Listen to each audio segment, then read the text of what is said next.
नमस्कार. माझं नाव आहे श्याम भुरके.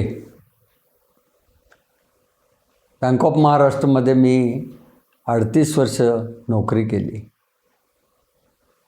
वरिष्ठ पदापर्यंत गेलो.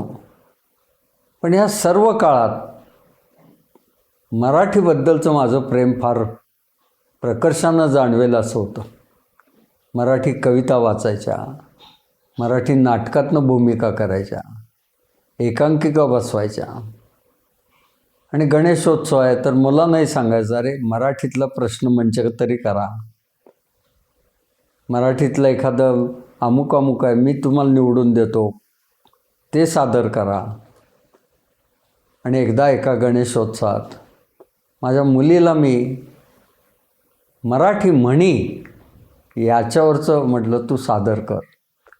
आता हे कोणी कोणी लिहिलं आहे, एकत्र करून ते दिलेलं आहे, त्यामुळे एक त्याचा लेखक असं सांगता येणार नाही. पण छान असे एक कथा किंवा मनोगत हे त्यातनं दिलं आहे. म्हणी आहेत ना, ह्या चपलक बसतात. काही वेळेला त्या लेकी बोले सुने लागे याप्रमाणेही होतात, की इकडं सांगितलं आहे तुला प्रत्यक्ष तसं सांगितलेलं नाही, पण त्यातनं अर्थ जाणून तू तसं वाग. त्या म्हणी आहेत. त्याचा कार्यक्रम जो बसवला त्याचं नाव होतं मला नाही बाई म्हणी आवडत, मला नाही बाई म्हणी आवडत. आता ते हे मनोगत कसं सादर केलं ते पहा. अगोबाई बेल वाजली वाटतं, कोण तडमडलं भर उन्हाच्या वेळी. सारखं येऊन विचारतात कोजागिरी केव्हा आहे, कोजागिरी केव्हा आहे, मेनू काय आहे, दूध तुम्ही देणार, पाणी आम्हीच आणायचं का. आता दार उघडायला उठायला हवं, आपण मेल्याशिवाय स्वर्ग दिसत नाही हेच खरं. कोण उषाताई या या या या, आज इकडं कुणीकडं वाकडी वाट केलीत. कालच्या संशय कल्लोळ नाटकाचा रिपोर्ट विचारायला. होय, नाटक तसं चांगलं झालं हो, पण त्या कृत्तिकेच्या सारखं म्हणी म्हणण्याने डोकं अगदी आऊट झालं बघा. प्रत्येक वाक्यगणित आपली म्हण, प्रत्येक वाक्यगणित आपली म्हण. कोणी म्हण उच्चारली ना की माझ्या तळपायाची आग अगदी मस्तकाला जाते बघा. पण म्हणतात ना, ज्याचा कंटाळा त्याचाच वानोळा. काय करायचं. काय म्हणता, ऐकू कसं आलं. अगदी छान ऐकू आलं बघा. अहो पहिल्या रांगेची तिकीटं होती ना, मग काय दाम करी काम आणि बीबी करी सलाम. हां, खरं की नाही. हां, प्रत्येक म्हणीबरोबर मस्तक असं चढत गेलं, असं चढत गेलं, काय सांगू. पण तुम्हाला सांगून काय उपयोग. जावे त्याच्या वंशात तेव्हा कळे. आणि त्यातून परत येताना रिक्षाच मिळेना. शेवटी दुप्पट पैसे देऊ केले तेव्हा झाला एक जण तयार. करता काय, अडला हरी गाढवाचे पाय धरी. बाकी तुम्हाला जर माझ्यासारखी म्हणींची ॲलर्जी असेल तर तुम्ही मुळीच जाऊ नका त्या नाटकाला. हो, पुढच्याच ठेच मागचा शाणा. आणि म्हणतात ना, आधी गुंतू नये मग कुंतू नये. रात्रभर स्वप्नात मेली ती कृत्तिकाच दिसत होती. म्हणी म्हणते सारखी, म्हणी म्हणते असं दिसत होतं.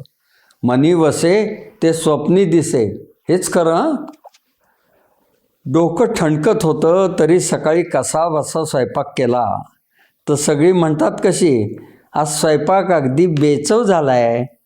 म्हणजे आहे की नाही, शेळी जाते जीवानिशी आणि खाणारा म्हणतो वातट कशी.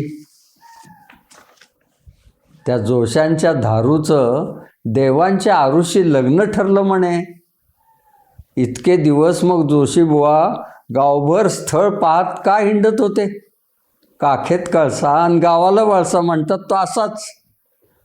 लग्नाच्या बाजारात ही जोडी कित्येक वर्ष उभी होती नाही. म्हणतात ना, हडळीला नव्हता नवरा आणि म्हसोबाला नव्हती बायको.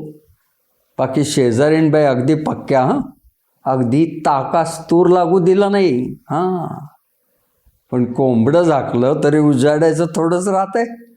अहो, कुंभाराची सून उकिरड्यावर कधीतरी येणारच. का हो उषाताई, शेजारच्या गंगा काकींना त्यांच्या पुतण्याने बाहेर काढलं म्हणे. खरं आहे का हो? त्यांच्या पोटच्या मुलांनी असं केलं असतं तर? माझ्या जागी जर ती म्हणी म्हणणारी कृतिका असती ना, तर पटकन म्हणाली असती, जाळाशिवाय कड नाही आणि मायेशिवाय रड नाही. हां, अहो मुलगा तो मुलगा आणि पुतण्या तो पुतण्या. करंगी कापली तर अंगठ्याला का रक्त येईल? जाऊ द्या, झालं आपलं.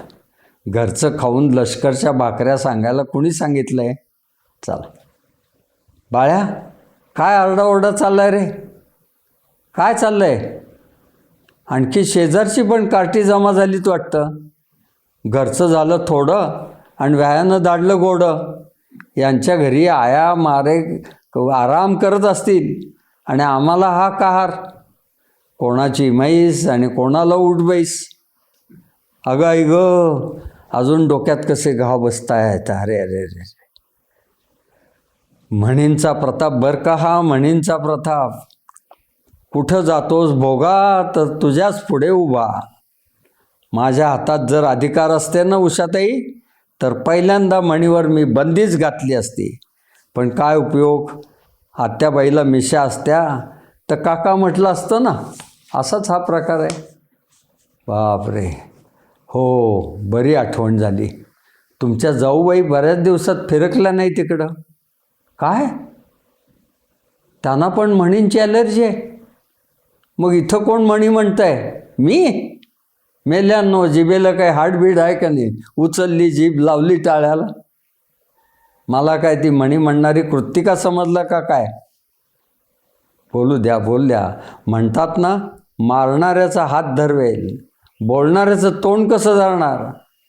आता हातच्या काकणाला आरसा कशाला? इतका वेळ आपण बोलतोय, इतका वेळ आपण बोलतोय.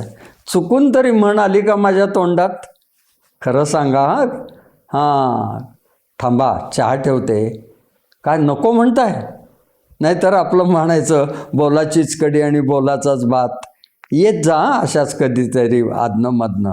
दोन डोळे शेजारी आणि भेट नाही संसारी, असं नको व्हायला. या अशा ह्या म्हणी. इतका कार्यक्रम रंगला की मी काही म्हणी वापरत नाही म्हणत सगळ्या म्हणीच सांगितल्या. पण या म्हणी आहेत ना, या खरंच मराठीचं सौंदर्य आहे. त्या आपण वापरात ठेवल्या पाहिजेत, लिखाणामध्ये वापरल्या पाहिजेत. ह्या म्हणींमुळं इतिहास काय तो कळतो, ही म्हण का त्यावेळेला आली ते लक्षात येतं. या म्हणींमुळं भूगोल कळतो. अहो, ही कोकणातली आहे, काही वऱ्हाडातली आहे, काही देशावरची आहे, ते कळतं. तिथल्या चालीरीतींचं दर्शन होतं. नाती कशी होती पूर्वीची, ती एकमेकांची नावं, त्यांच्यातले असणारे संबंध कसे होते, हे त्यातनं कळतात. आणि कमी शब्दात मोठा अर्थ सांगायचा असेल, कमी शब्दात मोठा आशय सांगायचा असेल, तर म्हणींना पर्याय नाही. म्हणी वापरत चला, म्हणी वापरत चला. मराठीचं सौंदर्य आहे, हे सर्वांपर्यंत नेत जा. नाहीतर तुम्ही म्हणायचा, मीच म्हणतो तुमच्याबद्दल काय, पालथ्या घड्यावर पाणी घातलं, असं नको व्हायला.